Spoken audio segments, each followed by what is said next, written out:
तो आदाब, नमस्कार, गुड इवनिंग, सत श्री अकाल। एक बार फिर आप तमाम लोगों का स्वागत है क्राइम तक की कहानी के इस एपिसोड में। उम्मीद है पूरी फैमिली अच्छी होगी, अपना और अपनों का ख्याल रख रही होगी। 9 जून संडे का दिन, इंडिया और पाकिस्तान का मैच होना था उस दिन अमेरिका के न्यूयॉर्क शहर में। और इत्तेफाक से न्यूयॉर्क से बहुत दूर कर्नाटक के बेंगलुरु में सुबह सुबह एक डिलीवरी बॉय बेंगलुरु के एक इलाके जिसका नाम है कामाक्षी पल्ल्या, वहाँ से गुजर रहा था। जब वो गुजर रहा था तो उसने पाया कि एक करीब में नाला है और उस नाले के किनारे बहुत सारे कुत्ते जो हैं, वो गौर से उसने देखा तो देखा कि एक शख्स की लाश पड़ी है और कुत्ते उसे नोच रहे हैं। उसने फ़ौरन पुलिस को फ़ोन किया, पुलिस की टीम आई और एक लावारिस लाश को उठाकर वहाँ से अस्पताल ले गई। अब पुलिस ने तफ्तीश शुरू की, लेकिन उस लाश की शिनाख्त नहीं हो पा रही थी, क्योंकि कोई ऐसी चीज़ मिली नहीं लाश के इर्द गिर्द या आसपास से जिससे ये पता चल सके कि मरने वाला कौन है। ये भी पता नहीं था कि इस शख्स को मारा गया है या फिर यूं ही अचानक इसकी मौत हो गई है, खुदकुशी की है, कुछ जानकारी नहीं। अब बेंगलुरु पुलिस ने आसपास के तमाम पुलिस स्टेशन से इस बारे में जानकारी लेनी शुरू की कि क्या कोई नौजवान गायब है। मरने वाले का हुलिया देखकर लग रहा था उसकी उम्र 30-35 साल के करीब होगी। तो आसपास के पुलिस स्टेशन में खंगालना शुरू किया गया। इत्तेफाक से बेंगलुरु पुलिस को पता चला कि वहाँ से थोड़ी दूरी पर एक इलाके की एक पुलिस स्टेशन में एक नौजवान की गुमशुदगी की रिपोर्ट दर्ज है और उस नौजवान का नाम है रेणुका स्वामी, उम्र करीब 33 साल। और रेणुका स्वामी की माँ ने उसकी गुमशुदगी की रिपोर्ट दर्ज की थी और ये कहा था कि सैटरडे यानी कि 8 जून से उनका बेटा गायब है और उसका मोबाइल बंद है। अब पुलिस रेणुका स्वामी के घर पहुंचती है, उसकी मां को लेकर आती है, उसको अस्पताल ले जाती है, नाले से बरामद उस लाश को दिखाती है, उस लाश के बचे खुचे कपड़ों को दिखाती है। माँ फ़ौरन पहचान जाती है और कहती है मेरा बेटा है।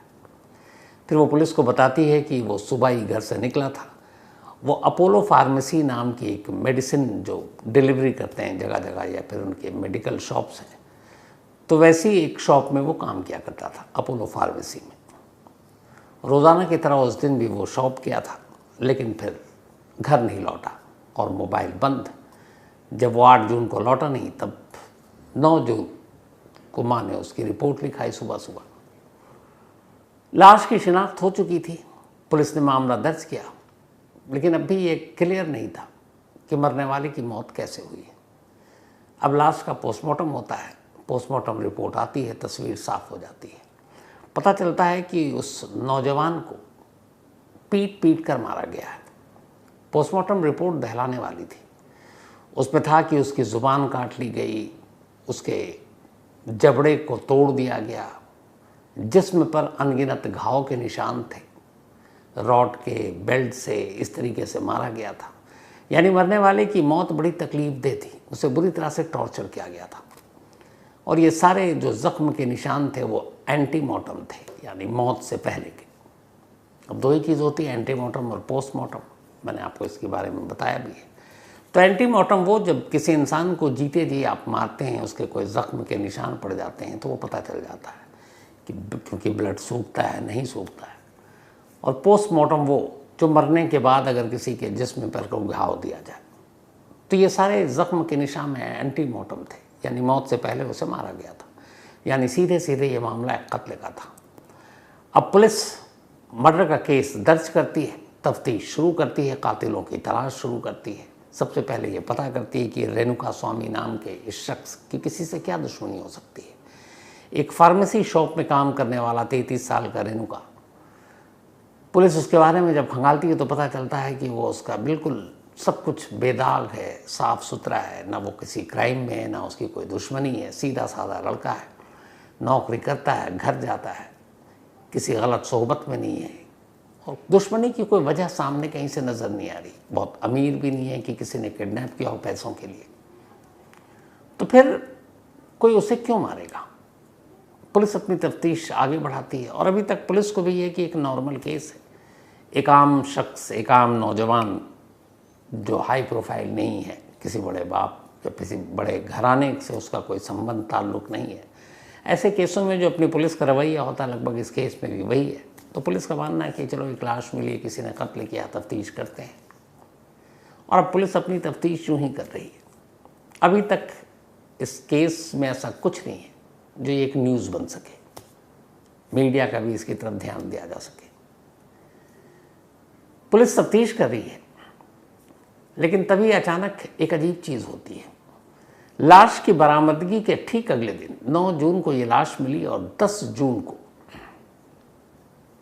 3 लोग जिस पुलिस स्टेशन के जुरिस्डिक्शन में ये लाश मिली थी उस पुलिस स्टेशन में पहुंचते हैं अचानक, और तीनों वहां पहुंचने के बाद कहते हैं कि ये जो रेणुका स्वामी की लाश मिली है नाले से और जिसका कत्ल हुआ है उसका कत्ल हम तीनों ने किया। अब पुलिस हैरान, क्योंकि अमूमन ऐसी चीज़ें तो होती नहीं है। कत्ल के बाद कातिल भागता है, छुपता है, पुलिस को गुमराह करता है। यहाँ पुलिस तफ्तीश कर रही है, कोई सुराग नहीं, कोई क्लू नहीं, किसी पे शक नहीं, और अचानक 3 लोग खुद ही पुलिस स्टेशन पहुंचकर ये कह रहे हैं कि कत्ल मैंने किया है। पुलिस वाले पूछते हैं अच्छा मोटिव बताओ, मकसद बताओ, क्यों कत्ल किया? कहते हैं रेणुका स्वामी से हमारा पैसों का लेन देन था और इसीलिए झगड़ा हुआ और झगड़े में हमने गुस्से में उसे मार डाला, और तीनों ने सरेंडर कर दिया। अब लोकल पुलिस वाले उन तीनों की बातों को सच मानकर उन तीनों को पकड़कर लॉकअप में डाल दिया। उन्होंने कहा चलो, ऊपर वाले ने बैठे बिठाए बिना मेहनत किए हुए केस को सुलझा दिया। कातिल इतना शरीफ के खुद ही आ गया थाने में, केस लगभग सुलझ गया।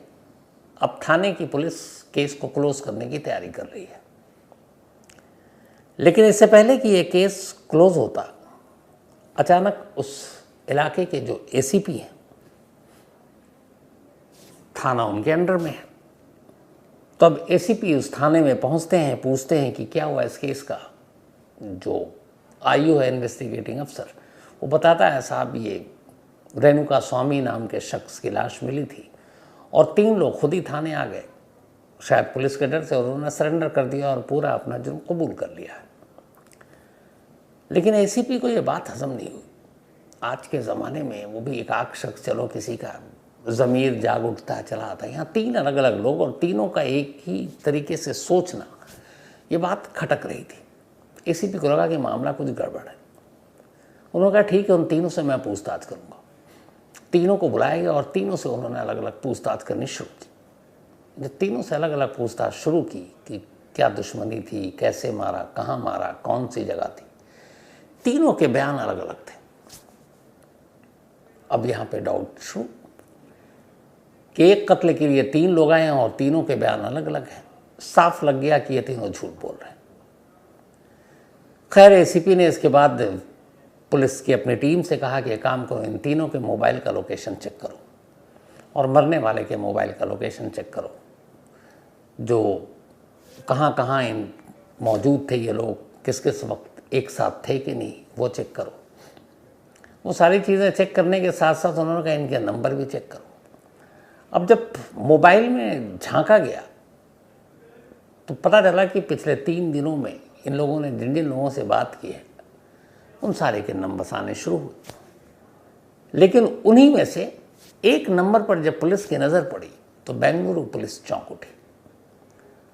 उस नंबर पर कई बार बातचीत हो रही थी, इधर से भी कॉल किया जा रहा था और उधर से भी उस नंबर से कॉल आ रहा था। अब चौंकना इसलिए यहाँ पर हुआ क्योंकि जिस नंबर से बार बार बात हो रही थी वो नंबर किसी आम इंसान का नहीं था।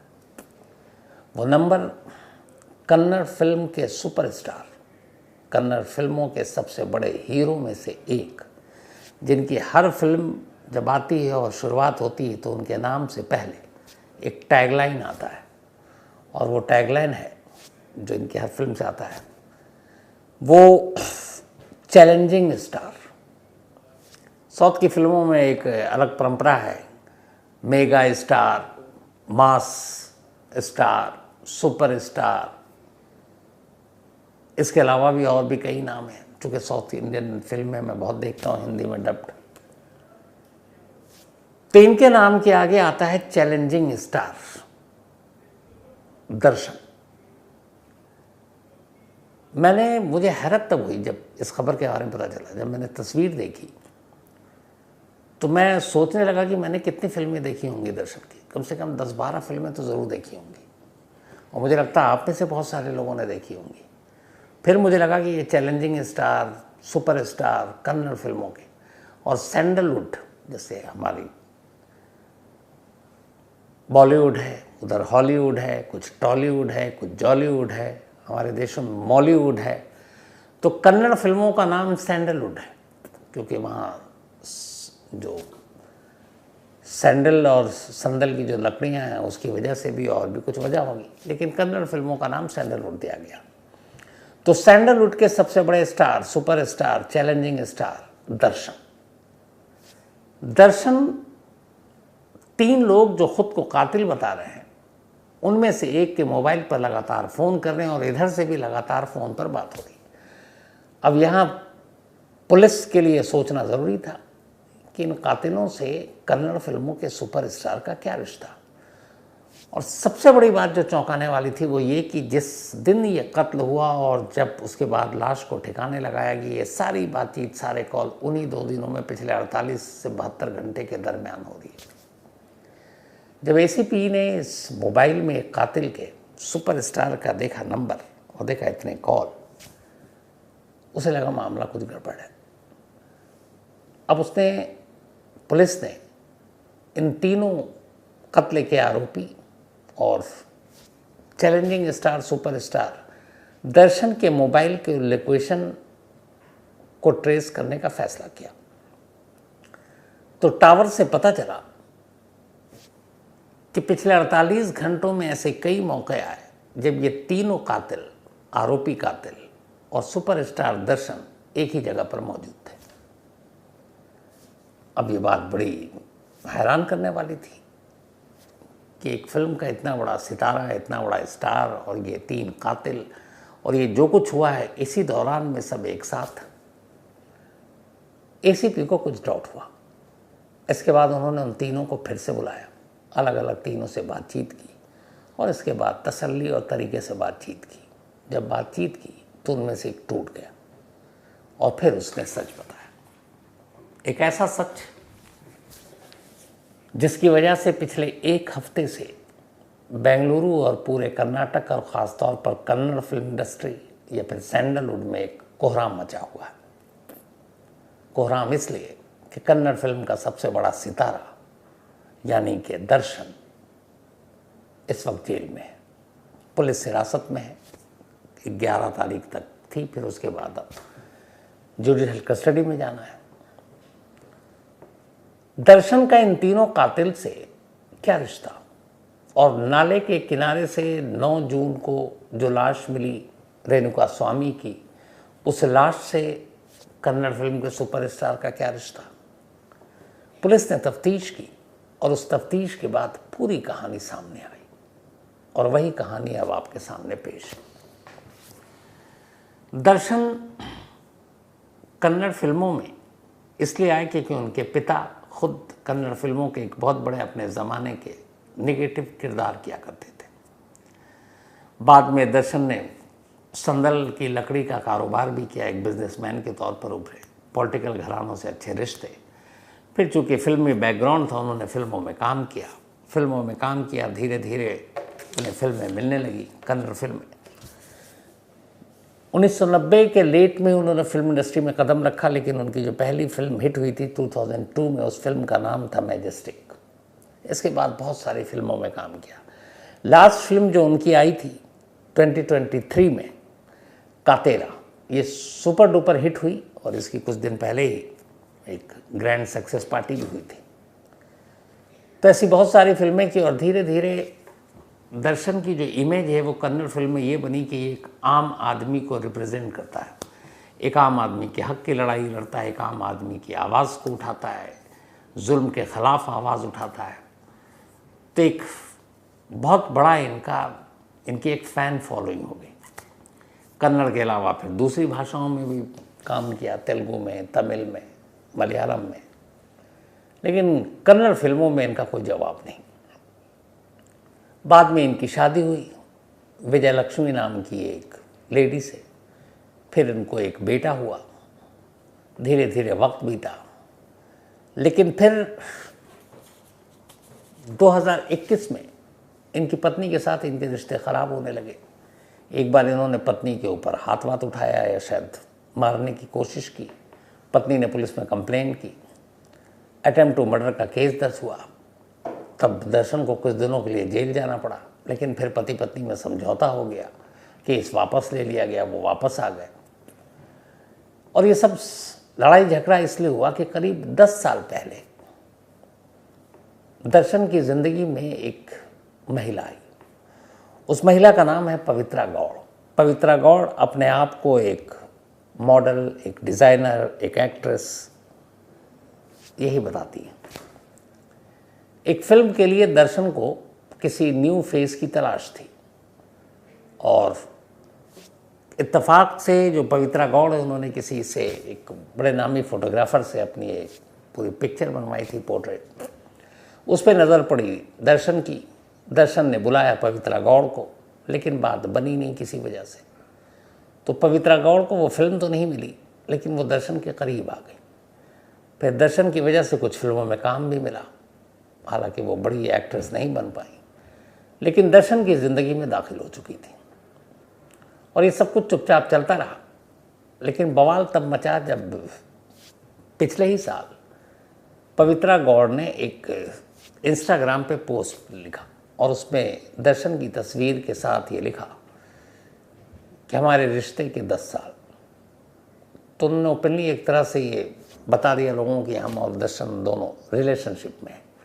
लेकिन दर्शन एक सुपरस्टार होने के साथ साथ एक पति भी थे, एक पिता भी थे। और इधर पवित्रा गौड़ की कहानी ये थी कि फिल्में जब उनको शुरू में मिली नहीं तो उन्होंने भी एक शादी कर ली। शादी के बाद उन्हें एक बेटी हुई, लेकिन फिर पति से बनी नहीं, दोनों अलग हो गए। अब वो बेटी के साथ रहने लगी। बाद में दर्शन जिंदगी में आए, अब दोनों साथ हो गए। अब यहाँ तक तो सब कुछ ठीक था, लेकिन फिर हुआ ये कि साउथ की फिल्मों में और साउथ के जो स्टार्स हैं, अगर आप अपनी बॉलीवुड की फिल्मों की बात करें, उससे उनकी पूरी ज़िंदगी अलग है। साउथ में स्टार्स को लोग पूजते हैं, उनकी पूजा करते हैं। कई ऐसे हीरो हीरोइन हुए जिनके मंदिर में मूर्तियाँ स्थापित की जाती हैं, तो वहाँ के फ़ैन बड़े अलग होते हैं। दर्शन के भी बहुत बड़ी एक पूरी फ़ैन की एक वो थी, बहुत सारे चाहने वाले थे। उनके कई सारे फ़ैन क्लब भी थे। इत्तेफाक से जब पवित्रा गौड़ ने एक बार इंस्टाग्राम पे, सोशल मीडिया पे ये आम कर दिया कि उनके और उनके रिश्तों के 10 साल, तो इससे पहले भी लोगों को ये सारी चीज़ें तो पता चलती रहती हैं स्टार के बारे में, बहुत सारी गॉसिप होती रहती है। तो उनके जो फ़ैन थे वो 2 हिस्सों में बढ़ गए। एक फ़ैन, उसने इस रिश्ते को कबूल कर लिया। क्यों? क्योंकि वो दर्शन को भगवान की तरह पूजते थे, मानते थे कि चलो हमारे स्टार की ये दूसरा रिश्ता है, सही है। लेकिन एक तबका ऐसा था, एक फ़ैन की लॉबी ऐसी थी जो इसे सही नहीं मानती थी।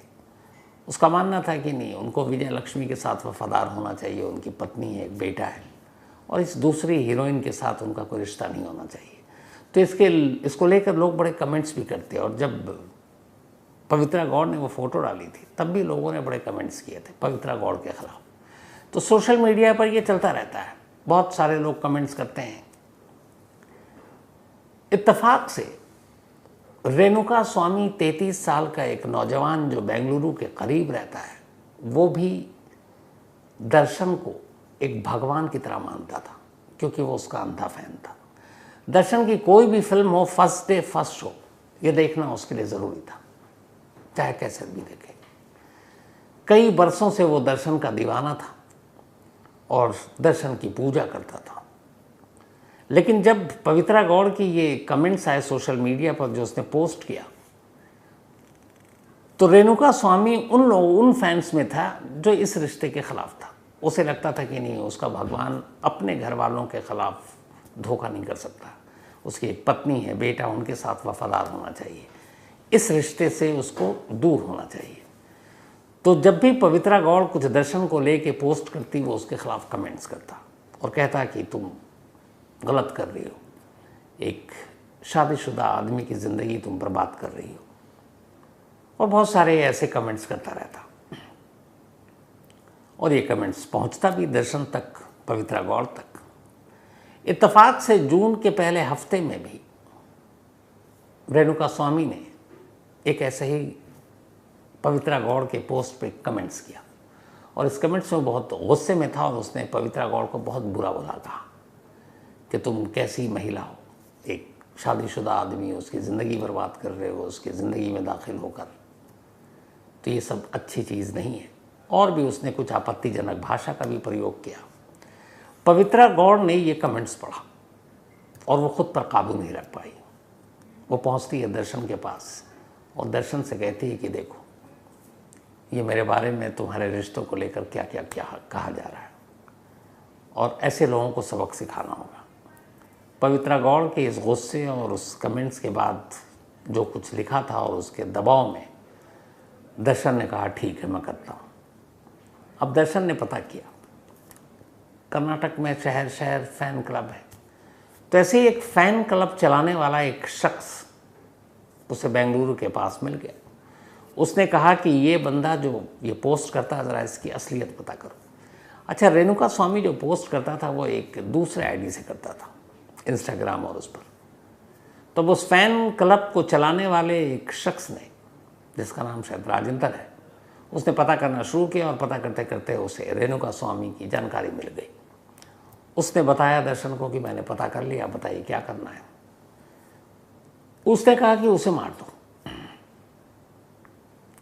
अब इधर राजेंद्र भी हैरान, मतलब एक सुपरस्टार और एक बंदा एक सोशल मीडिया पे फैन कुछ कमेंट्स कर रहा है, आप उसकी सीधा जान ले लोगे। उसको पहले तो समझ में नहीं आया, लेकिन फिर जब उसने दोबारा पूछा उसने कहा बिल्कुल।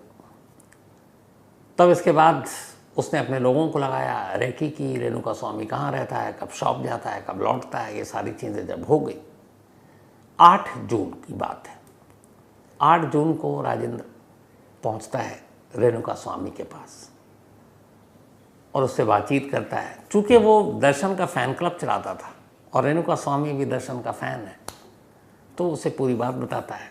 तो कहता है यार तुम तो फ़ैन क्लब चलाते हो, कभी हमारे भगवान से मिला दो। उसने कहा ठीक है। उसने कहा चलो तुमको दर्शन से मिलाते हैं, दर्शन सर से। रेणुका स्वामी की खुशी का कोई ठिकाना नहीं, मतलब उसे लगा कि शायद कोई उसकी मुराद पूरी होने जा रही है, जिसे वो पूछता है, जिसे इतने बरसों से चाहता है, जिसकी हर फिल्म पहले दिन पहले शो देखता है, उससे वो मिलेगा। मतलब खुशी का ठिकाना नहीं। कमाल देखिए कि वो मरा जा रहा है उस शख्स से मिलने के लिए जो उसे मारना चाहता है। तो बड़ा आसान शिकार था, वो खुद ही मौत तक पहुंचने के लिए उतावला था। रेणुका स्वामी को दर्शन के कहने पर फ़ैन क्लब चलाने वाले राजेंद्र और उसके दोस्त कैब बुक करते हैं और कहते हैं चल। उसके बाद वो उसे बेंगलुरु के एक आउटस्कर्ट पर ले जाते हैं, एक गोदाम में ले जाते हैं। लेकिन वहाँ पहुँचते ही फिर जो उनका बर्ताव अचानक बदलता है, रेणुका स्वामी हैरान रह जाता है। वहाँ उसे खूब मारते हैं, पीटते हैं। वो सब पूछता है मुझे क्यों मार रहे हो, मुझे क्यों, उसे कुछ समझ ही भी नहीं आया।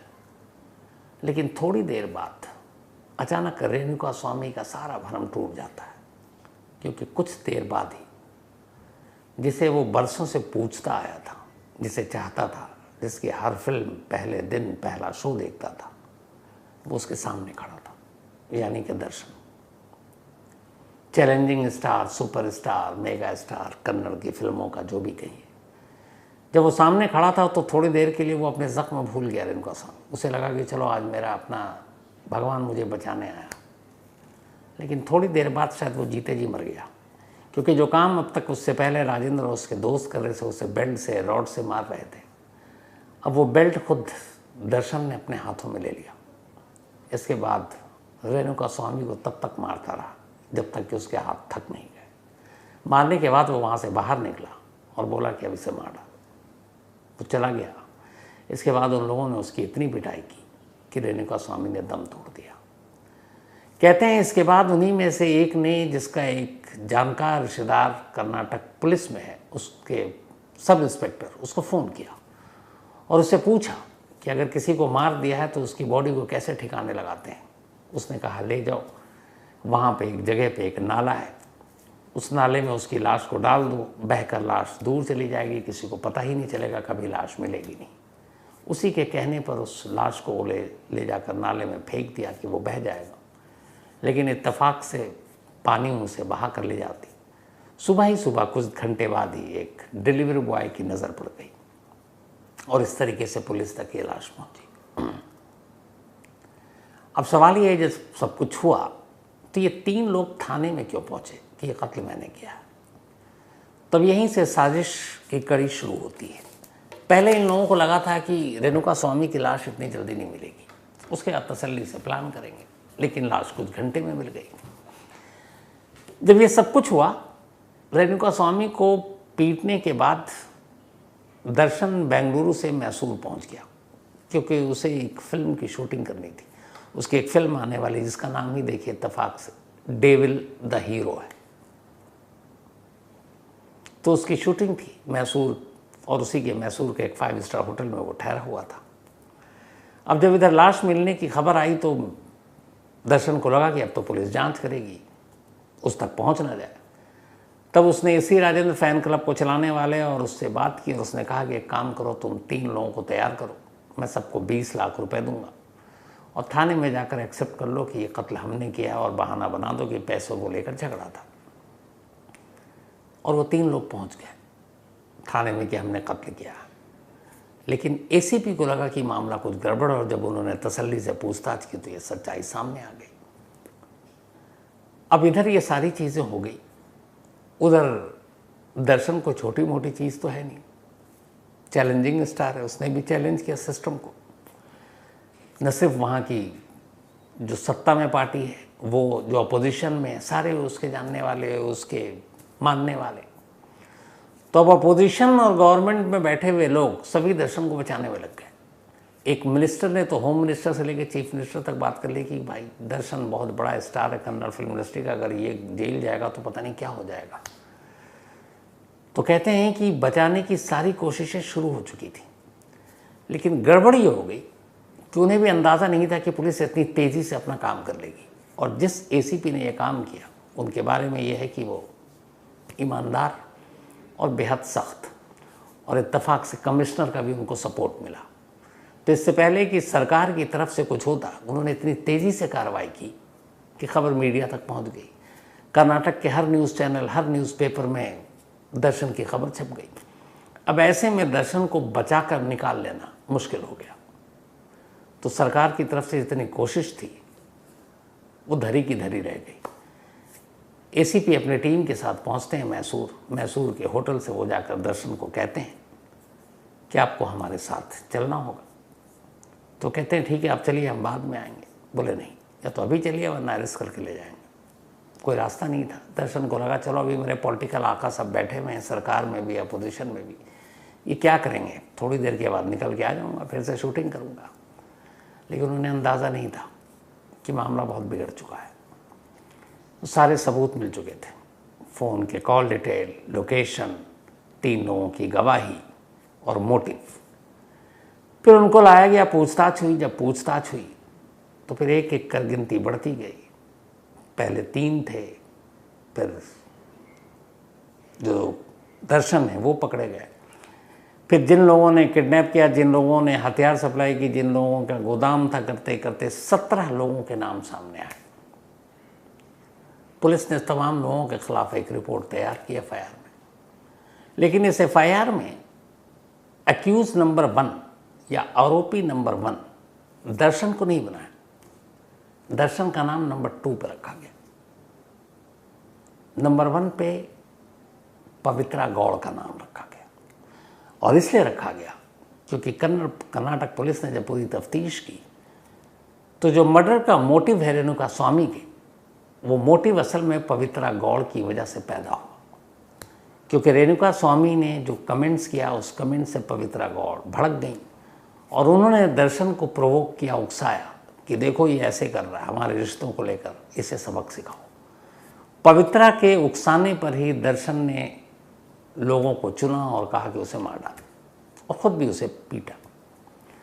तो इसीलिए अक्यूज नंबर 1 या आरोपी नंबर 1 बनी पवित्रा गौड़, और अक्यूज नंबर 2 चैलेंजिंग स्टार दर्शन।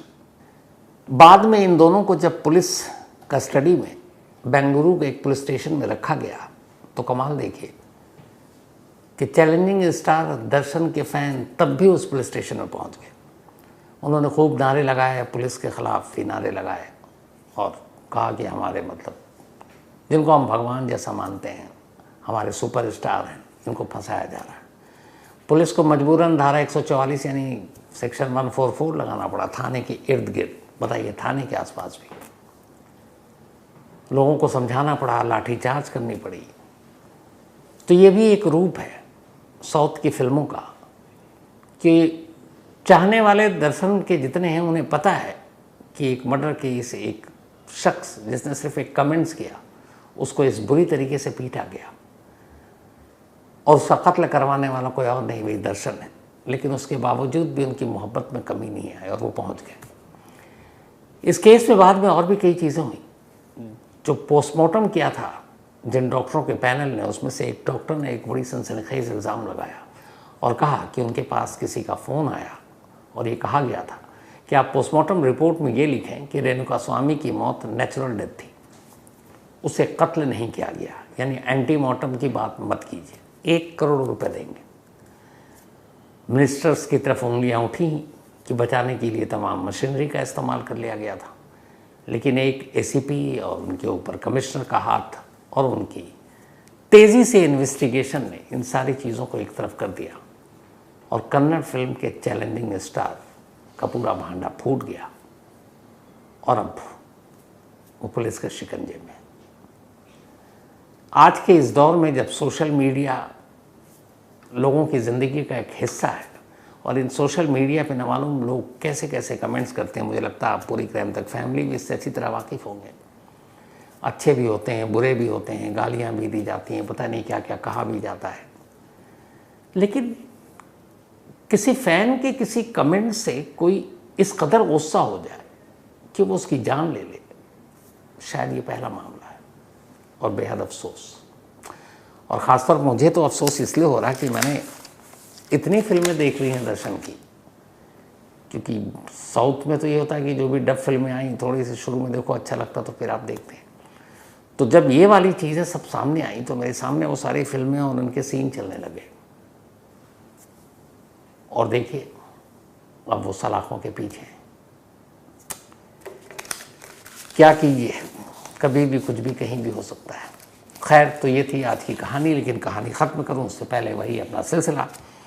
आज हमारे साथी सहयोगी संजय शर्मा, इनका जन्मदिन है और इत्तेफाक से आप में से कुछ लोगों को याद हो तो शायद मैंने मई में भी संजय शर्मा को बर्थडे विश कर दिया था। आज संजय ने बताया कि वो उसके स्कूल का जो सर्टिफिकेट है उसके हिसाब से मई उसका बर्थडे आता है, लेकिन असली बर्थडे उसका आज यानी 14 जून को आता है। मैंने आपको बताया संजय शर्मा हमारे आज तक में एक होनहार, बेहतरीन, कई भाषाओं का जानकार, बेहद अच्छा लिखने वाला, बेहद अच्छा बोलने वाला। आप लोगों ने उसे आज तक पे देखा होगा। और सबसे खूबसूरत बात यह कि सबसे अच्छा इंसान, दिल का साफ़ सुथरा। तो हैप्पी बर्थडे संजय, हमेशा अच्छे रहो, खुश रहो। और यार ये 2-2 बार बर्थडे मनाने का आप सिलसिला रोक दो, अब सार्वजनिक बता दो सबको। सोशल मीडिया का दौर है कि अब तुम्हारा 14 जून को ही आता है। Happy birthday. इसके अलावा आज राजू का जन्मदिन है, तो हैप्पी बर्थडे राजू। और ये भेजा अभिषेक कुमार ने है, सोनारी असम से। साथ ही मरियम, इनका भी बर्थडे है, हैप्पी बर्थडे मरियम। और ये भेजा असलम कुरैशी ने है। साथ ही पवानी शर्मा, इनका भी बर्थडे है, तो हैप्पी बर्थडे पवानी। और ये विवेक शर्मा जी की बेटियां, और ख़ुद विवेक शर्मा जी का जन्मदिन 10 जून को था, तब तो मैं था नहीं। तो बिलेटेड हैप्पी बर्थडे विवेक जी आपको भी। इसके अलावा मुकुल, इनका भी बर्थडे है, तो हैप्पी बर्थडे मुकुल। भेजा है रोहिणी ने। साथ ही मोहम्मद आसिम, इनका भी आज जन्मदिन है, तो हैप्पी बर्थडे आसिम। साथ ही गुरुमूर्ति, इनका भी आज जन्मदिन है, तो हैप्पी बर्थडे गुरुमूर्ति। और भेजा आदर्श ने है। इसके अलावा Abdul Kadar Khalak, thank you so much Abdul Kadar साहब। लॉस एंजलिस में आपसे मुलाकात है, आप इतनी दूर से मिलने के लिए आए और आपकी प्यार मोहब्बत को देखकर दिल गार्डन गार्डन हो गया। ऊपर वाले से दुआ आप हमेशा अच्छे रहें, खुश रहें, और जब भी इंडिया आप आएंगे तो ज़रूर मुलाकात होगी। साथ ही पलविंदर विर्क, सॉरी पलविंदर भाई, आपने कहा था फ़ोन करने के लिए यूएस में, लेकिन इतना ज़्यादा बिजी सब कुछ था कि मैं कर ही नहीं पाया। कोई बात नहीं, फिर नेक्स्ट टाइम कभी। प्रशांत कुमार, इन्होंने कहानी की फरमाइश की है। शोएल खान, इन्होंने कहानी की फरमाइश की है। और ऑल द बेस्ट। साथी नवनीत रे, थैंक यू नवनीत भाई। कनाडा थोड़ा वहाँ से दूर था, फिर कभी मौका मिला तो आऊँगा। मयूर थोले, थैंक यू सो मच आपका भी। और इन्होंने कहा था कि आप यूएस सिर्फ मैच देखने गए थे। नहीं, मैच देखने के लिए नहीं गया था, बाकी भी काम थे। मैच चूँकि वक्त मिल गया तो देख लिया। चित्रा गांधी, थैंक यू चित्रा बहन, आपके इस प्यार के लिए, आप लोगों की दुआओं के लिए। तो कहानी में आज इतना ही। अब आपसे मुलाकात होगी कल रात 9 बजे किसी नई कहानी के साथ। तब तक अपना और अपनों का ख्याल रखिएगा। Thank you very much.